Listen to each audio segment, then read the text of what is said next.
আসসালামু আলাইকুম বন্ধুরা, কেমন আছেন সবাই? আশা করি অনেক অনেক ভালো আছেন।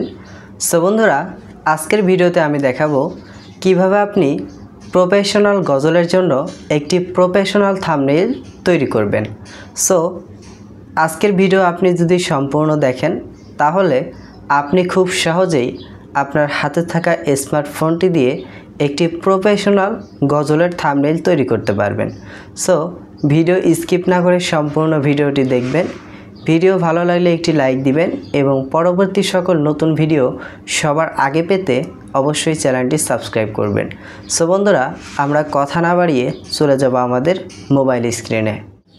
সো বন্ধুরা, মোবাইল স্ক্রিনে আসার পর আমরা আমাদের মোবাইল থেকে যে পিক্সেল অ্যাপটি রয়েছে আমরা এই অ্যাপটিকে ওপেন করে নিব।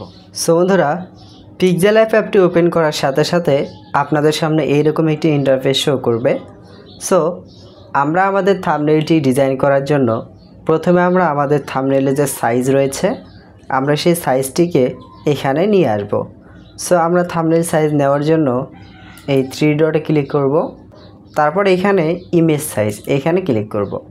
ক্লিক করার পর এখানে কাস্টম থেকে আমরা এখানে দেখতে পাচ্ছি ইউটিউব থাম্বনেইল, এইটাতে ক্লিক করব।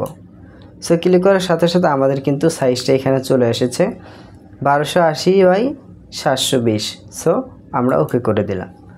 সো ওকে করে দেওয়ার সাথে সাথে এখানে কিন্তু আমাদের ড্যাশবোর্ডে থাম্বনেইলের সাইজটি চলে এসেছে।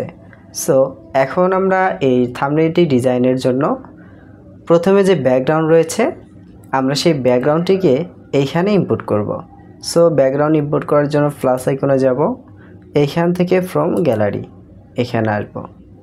সো গ্যালারিতে আসার পর এখানে যে ফোল্ডারে ইমেজগুলো রয়েছে সেই ফোল্ডার থেকে আমরা ইমেজগুলোকে ওপেন করে নিব। সো আমার ইমেজগুলো ডাউনলোড ফোল্ডারে রয়েছে। আমি এইখান থেকে এই যে ব্যাকগ্রাউন্ড রয়েছে আমি এই ব্যাকগ্রাউন্ডটিকে নিয়ে নিচ্ছি। সো এটাকে আমি নিলাম। সো ব্যাকগ্রাউন্ডটি নেওয়ার পর আমরা এটাকে ওকে করে দিব। ওকে করে দেওয়ার সাথে এটা কিন্তু আমাদের ড্যাশবোর্ডে চলে এসেছে। সো এখন আমরা এই ব্যাকগ্রাউন্ডটিকে ফুল স্ক্রিন করে নিব। এভাবে ধরে আমরা এটাকে ফুল স্ক্রিন করে নিব।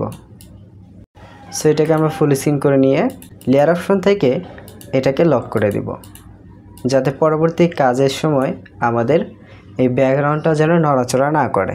সো আমি এটাকে লক করে দিয়েছি। এখন এখানে আমাদের যে আরও ব্যাকগ্রাউন্ড রয়েছে আমরা সেই ব্যাকগ্রাউন্ডগুলি এখানে নিয়ে আসব। এইখানে একটি শেপ নিব। সো আমরা একটি শেপ নিলাম। শেপ নিয়ে এই শেপটিকে আমরা হালকা রাউন্ড করে দিব। রাউন্ড করে এই শেপটি আমরা ওকে করে দিলাম। সো ওকে করে দেওয়ার পর আমরা এটাকে বড় করব। সো এটাকে আমি এইভাবে এখানে দিয়ে দিলাম। এখন আমরা এই ব্যাকগ্রাউন্ডটিকে কিভাবে এই শেপের মতো এখানে নিয়ে আসবো। সো আমরা এই শেপটি সিলেক্ট করব। সিলেক্ট করার পর এইখানে যে টেক্সটার দেখতে পাচ্ছেন এইখানে ক্লিক করবেন। ক্লিক করার পর এইখানে ইমেজ থেকে গ্যালারিতে এসে যে ব্যাকগ্রাউন্ডটি আপনারা নিতে যাচ্ছেন সেই ব্যাকগ্রাউন্ডটিকে সিলেক্ট করবেন। সো আমি এই ব্যাকগ্রাউন্ডটিকে নিয়ে নিচ্ছি। সো দেখতেই পাচ্ছেন ব্যাকগ্রাউন্ডটি কিন্তু সিলেক্ট করার সাথে সাথে এই শেপের মতো রাউন্ড হয়ে গেছে। আপনারা চাইলে যে কোনো ইমেজ এভাবে সেট করতে পারেন। সো এখন আমি এটাকে একটু বড় করে দিব। সো আমি এটাকে এতটুকু রাখছি। রাখার পরে এটাকে আমি লক করে দিব। এখন আমরা এইখানে যে ক্যারেক্টারের ছবি রয়েছে আমরা সেই ছবিগুলোকে এখানে ইনপুট করব। সো আবারও প্লাস আইকনে যাব, এইখান থেকে ফ্রম গ্যালারি। সো এখান থেকে আমাদের যে ক্যারেক্টারের ছবি রয়েছে আমরা সেই ক্যারেক্টারের ছবিটি ইনপুট করব। সো আমরা আবির ভাইয়ের এই ছবিটিকে ইনপুট করে নিচ্ছি।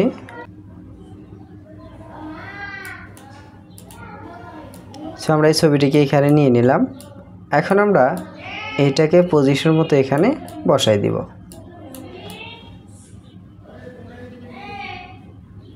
সো এটাকে এইভাবে বসাইলাম। এখন আমরা এই ব্যাকগ্রাউন্ডটিকে আরেকটু সরাই দিব।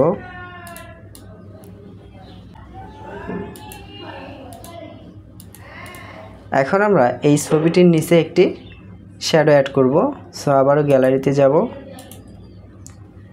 এইখান থেকে আমাদের শ্যাডো ক্রিয়েট করা আছে আমরা এটাকে ইম্পোর্ট করে নিলাম। সো আমি এটাকে ক্রপ করছি। ওকে, সো সো এখন আমরা এই শেপটিকে রোটেট করে এই পিকচারের উপরে বসাই দিব। সো আর একটু বড় করে নিচ্ছি।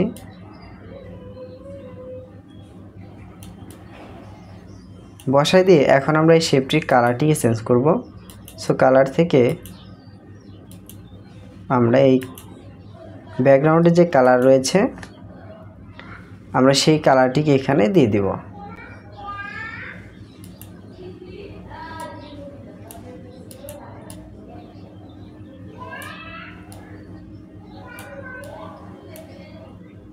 সো আমরা কালারটিকে দিয়ে দিলাম। ওকে, সো এখন আমরা কি করব, এই ছবিটির নিচে হালকা একটু লাইটিং ইফেক্ট তৈরি করব। সো লাইটিং ইফেক্ট দেওয়ার জন্য ড্রোতে যাব। সো এই সবগুলোকে ফুল করে দিয়ে আমরা এখানে স্ক্রিনে একটা টাচ করব। সো টাচ করার সাথে সাথে দেখতে পাচ্ছেন একটি ইফেক্ট কিন্তু তৈরি হয়ে গেছে। সো এখন আমরা এই ইফেক্টের কালারটিকে চেঞ্জ করে দেই।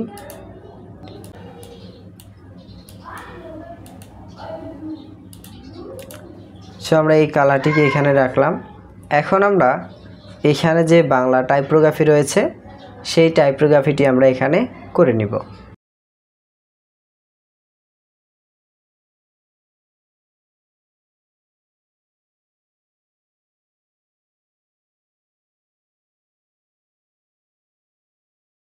সো বন্ধুরা, আমাদের লেখার কাজটি কিন্তু মোটামুটি শেষ। নাশিদের যে ডিটেলসগুলো রয়েছে আমরা সেই ডিটেলসগুলো এখানে সাজিয়ে নেব। সো ডিটেলসগুলো লেখার জন্য প্রথমে আমরা প্লাস আইকন থেকে একটি টেক্সটের লেয়ার নেব। লেয়ার নেওয়ার পরে এখানে আমরা লিখব।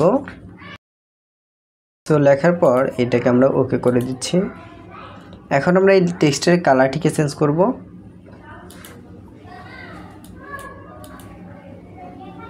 সেই কালারটিকে দিয়ে দিলাম। তারপর আমরা এটার ফন্টটিকে চেঞ্জ করে নিব। ফন্ট থেকে আমরা একটি ফন্ট এখানে দিয়ে নিব। সো আমি এই ফন্টটিকে দিয়ে দিচ্ছি। সেই ফন্টটাকে দেওয়ার পর আমরা এখানে আর একটা টেক্সট লিখব, আবির চৌধুরী প্রেজেন্টস। সো আমরা লিখে নিচ্ছি।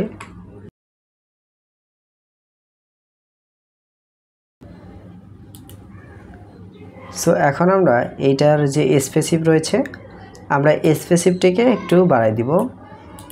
বাড়াই দেওয়ার পর আমরা এটাকে একটু ছোট করে নিব। ছোট করে আমরা এখানে এটাকে বসাই দিচ্ছি। ওকে, সো এখন এখানে যে নিচে আরও যে ডিটেলসগুলো রয়েছে আমরা সেই ডিটেলসগুলো এখানে লিখে নেব।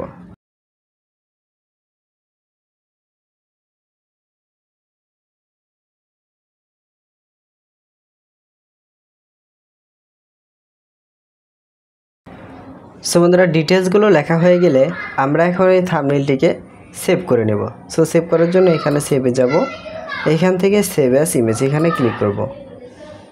ক্লিক করার পর আমরা এখানে কাস্টম থেকে আলট্রা করে এটাকে গ্যালারিতে সেভ করে নেব। সো আমাদের এটা কিন্তু গ্যালারিতে সেভ হয়ে গেছে। সো বন্ধুরা, ভিডিওটি কেমন লাগলো অবশ্যই কমেন্ট করে জানাবেন এবং পরবর্তী সকল নতুন ভিডিও সবার আগে পেতে চ্যানেলটি অবশ্যই সাবস্ক্রাইব করবেন।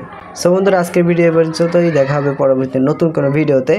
সে পর্যন্ত সবাই ভালো থাকবেন, সুস্থ থাকবেন। আল্লাহ হাফেজ।